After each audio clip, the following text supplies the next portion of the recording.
newest tourist attraction opens to the public today. Heritage Island has been created near the Palm Jebel Ali and gives people the chance to step back in time and experience the emirate as it was 200 years ago. Major Ali Al Suidi, chairman of developer Emirates Marine Environment Group, explains what's on offer at the complex. If you come to the village, you will change your clothes to traditional clothes and you choose what you want to do. You can start with the soup.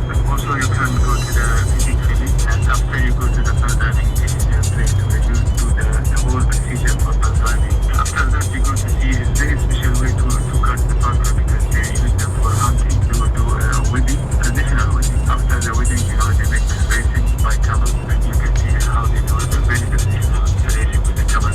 Elsewhere, violence has continued in Syria despite a UN resolution passing which calls on President Bashar al-Assad to step down.